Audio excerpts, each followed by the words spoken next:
The following program was produced by an independent community producer. The opinions expressed do not necessarily reflect those of the ECAT staff or board of directors.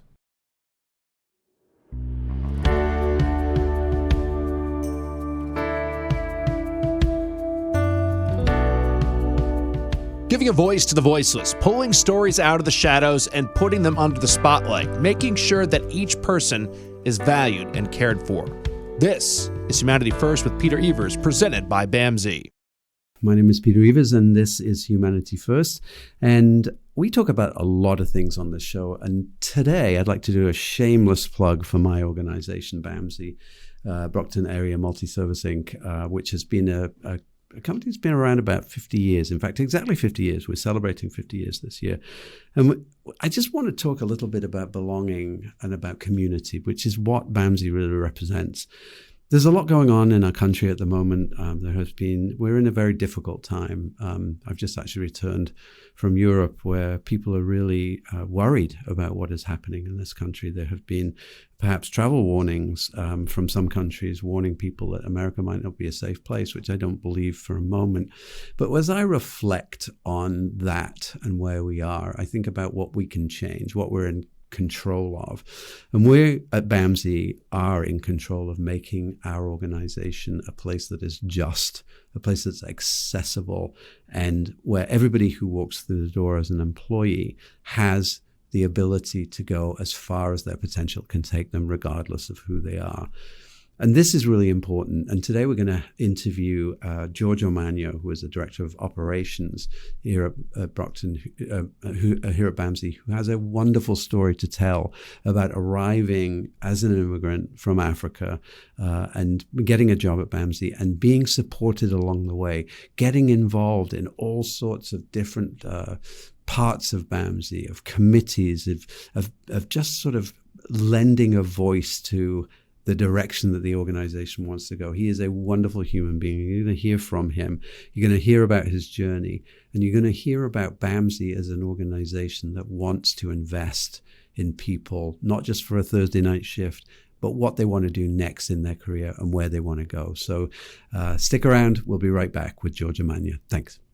Hi, I'm Jamie. I'm an essential worker here at BAMSI, and I'm a nurse. Nurses are essential here at BAMSI because as nurses, we really have the opportunity to make an impact. We have very small ratios, so we have the opportunity to really learn everything about the person served and be able to give the best care. It really serves such a great purpose for me as being a nurse, and really why I came into nursing. Learn more about nursing opportunities at bamsijobs.org. Giving a voice to the voiceless, pulling stories out of the shadows and putting them under the spotlight, making sure that each person is valued and cared for.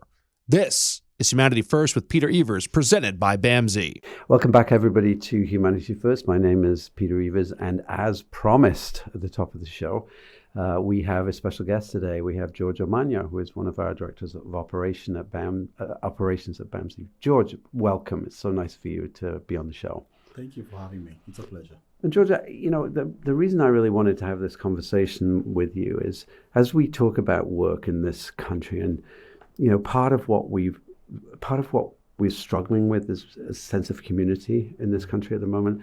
It is a difficult time.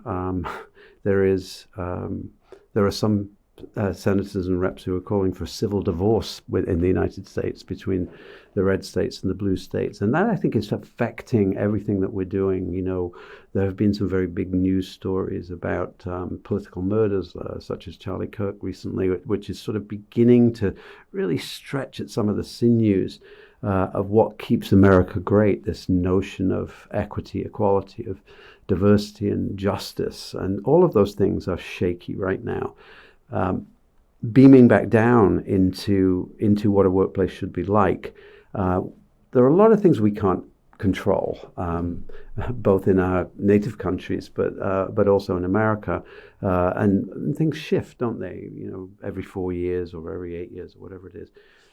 And I'm always reminded of the Serenity Prayer, which is control what you can.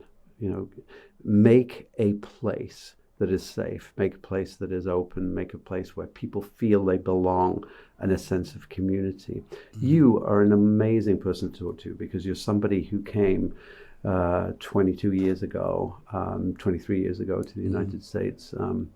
I beat you about a decade, by the way.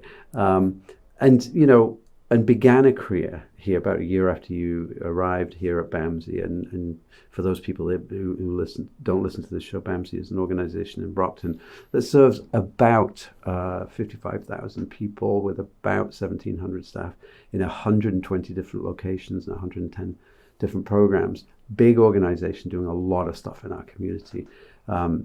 Really, I see you as a talisman for what is right about BAMSI, not just yourself, but this progression that you have sort of followed in terms of leveraging your skill set, leveraging your abilities, and staying within the organization. Oftentimes people have to leave, right, in order to come back, but you didn't. And that's the story that I'm interested in. So what was your initial impression of BAMSI when you first came? It was a long time ago, I know, but I'm going to challenge your memory and ask you, George, what did you think when you first came? And you were a direct care worker, right, when you came? Yes.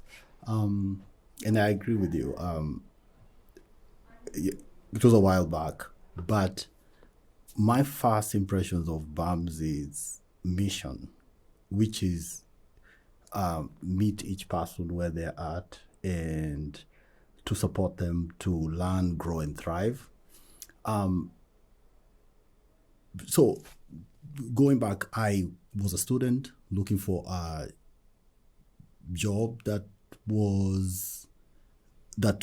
fit in with my school schedule, and I happened to have friends in college that were already working with BAMSI.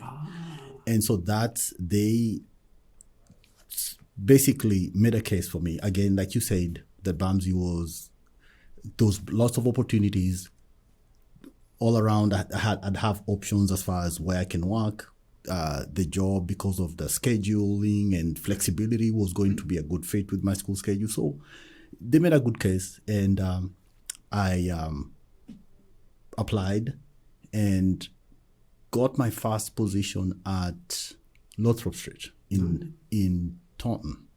And I believe that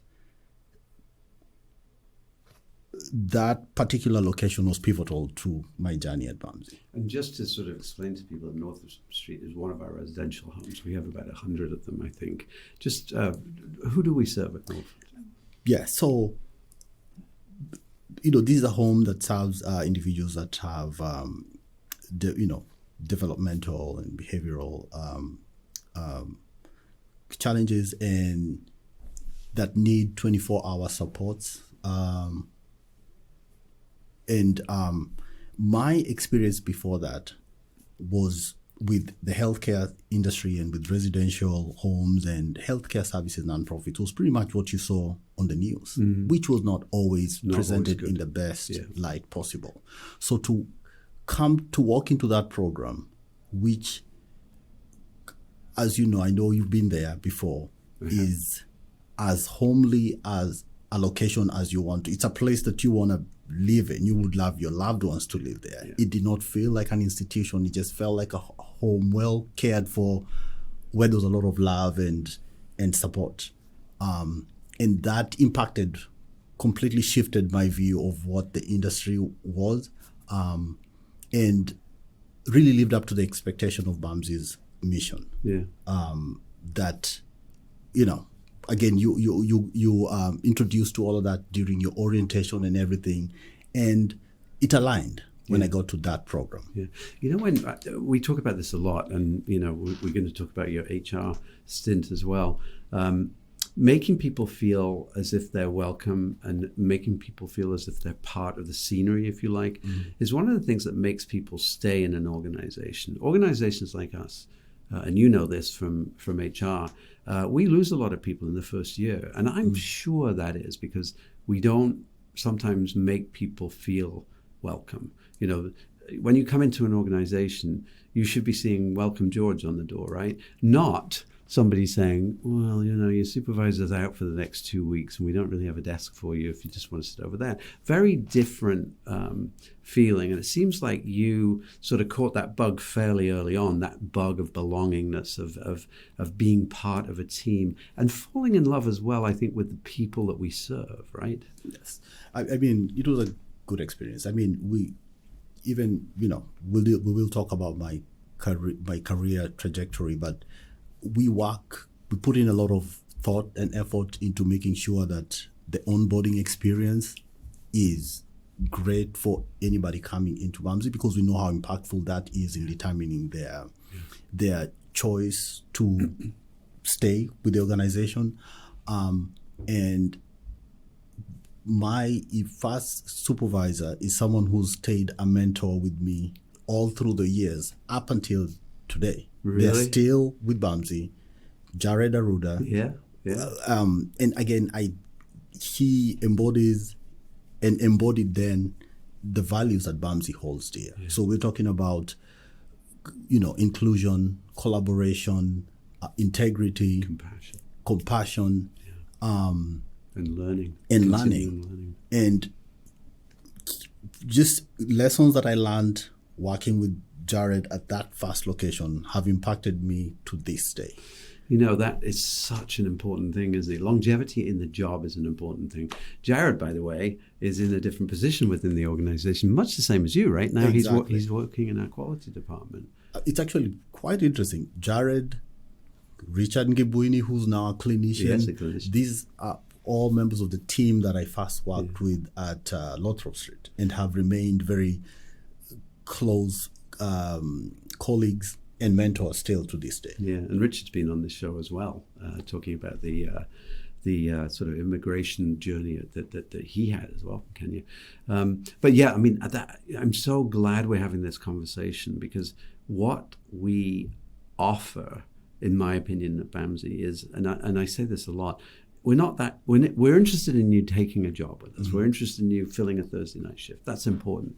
But we're really interested, and maybe we can shift a little. I want to hear a bit more about mentor. But let me jump to that question about your HR experience. We want people to feel cared for, mm-hmm. As we do in orientation.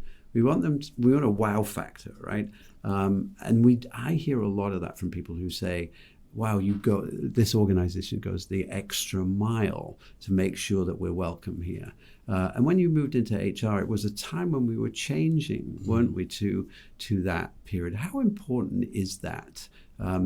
There are many things that people can do, right? And sometimes they can go and work in a fast food joint and make similar money. I think we've really done well with salaries now that we've broken the $20 an hour starting mark. But it really is about what people can see in their future that we talk about. What is the future? And talk about that a little bit from what you saw from your HR perch. Again, my HR time in HR was obviously influenced by my time at BAMSI, and just basically seeing all the possibilities that are there at BAMSI. And again, this leads into a larger conversation about why I've stayed for so long. Mm-hmm. So there's been the mentors, but then there's been the collaboration, which is BAMSI, like most other nonprofits, thrives on collaboration. Mm-hmm. And so through the networks that I built over the years and the mentorship, I got opportunities which BAMSI offers to participate in special projects, in collaborative efforts with other departments, in other initiatives, which really totally, especially from a HR perspective, it actually completely opened up my eye to all the things that BAMSI does and all the opportunities. We have the BAMSI homes, we did the residential. We have BAMSI Health with, the behavioral HIV services in the communities, Don Davis Service Center.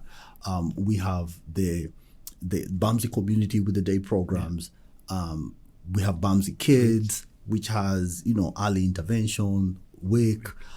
And it just clearly just shows the many opportunities for career pathways at BAMSI that are not always obvious when you first come in. That's right. And one of the things that I always think is the more people know about what we do, and then they just don't come to work and every day and just do their job. But the more that they volunteer, the more that they join some of our conversations, the more committees that they get involved in, right? And you're one of those people as well, right? Got Exactly. right in with the diversity, equity, inclusion committee, which was at a time after the murder of George Floyd when the whole world seemed to be on fire.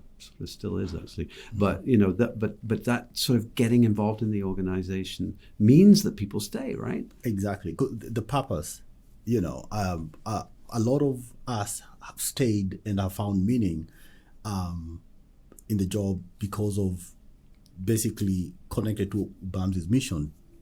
For every individual supported, every new program launched, every underserved community that we support, every opportunity we've made to, every initiative we've had to increase health equity, it's very meaningful, it's purposeful, it keeps you focused and grounded and helps with your decision making and getting you through some of those tougher times. Yeah. And a lot of people respond to that. Yeah. Like when you find that meaning in your job, Right. And you see the impact. I think that's one of the key things that has kept me and people that I know at BAMSI is just seeing how impactful the work that we do and the opportunities that we create in real time and seeing it over the years gives a lot of meaning to what we do in life. Yeah. And that keeps you around because you can see it, you can participate in it. There's opportunities, like you said, for advocacy, for just contributing in many different ways that someone might choose to. Yeah. I think I'm sort of going off script a little here, but, as an organization, the majority of people that work for our organization are BIPOC. And the majority, I think, or a substantial number of those folks are people that were not born in this country. And, there is at the moment a sort of hate campaign going on about immigrants in this country. I just want to say now that if we didn't have people from Africa, specifically Kenya and Nigeria, actually, if we didn't have people from Haiti and Cape Verde, we'd probably close tomorrow, right? And so the idea of saying that this is an inclusive environment isn't just about the morality of it. Yeah. It's a very real thing, right? We couldn't run this organization without folks from all over the world. Exactly. The diversity we have at BAMSI is quite amazing. And that's on both sides, as far as like the staff and the different experiences and perspectives that they bring to the job. And even the individuals that we serve. Yeah. They're also very diverse. And I mean, it makes a case for why the diversity is important in enriching the experience, the perspectives, the ideas that we come up with to best support the people in the communities that we serve and their families. Yeah. And I often think, and of course my story is very different because I came from Britain, but I did come into this country without knowing anybody except my partner. We arrived and sort of started to build a life. And it's really important to build your community, isn't it, at that point, and find people who are going to be accepting of you. That's a big part of BAMSI. Two-pronged question, really. When you got here, your mentors were important. But also seeing that you were in the running for an opportunity, right? That you felt as if, and maybe you didn't always feel like this, but you felt as if this was a place where you could advance. Because many of our folks who come from different countries keep their heads down, don't they? Because they think, well, this isn't for me. Yeah. And you're an example of somebody who saw that there was an opportunity and took an opportunity, and your career is ongoing. Exactly. And like initially, like I said, the attraction was the flexibility in the scheduling and the opportunities that the company that would allow me to. And, supervisors did a great job about working with me around my school schedule to make sure that, they could accommodate me. But they took an interest from day one. These conversations were happening about opportunities, about where I saw my career next. And initially, I thought that I was going to go in a different direction, and this is something that I would do to get me through school. But over that time, I really fell in love with what we were doing. Yeah. I felt there was a lot of meaning and purpose in what we did. In my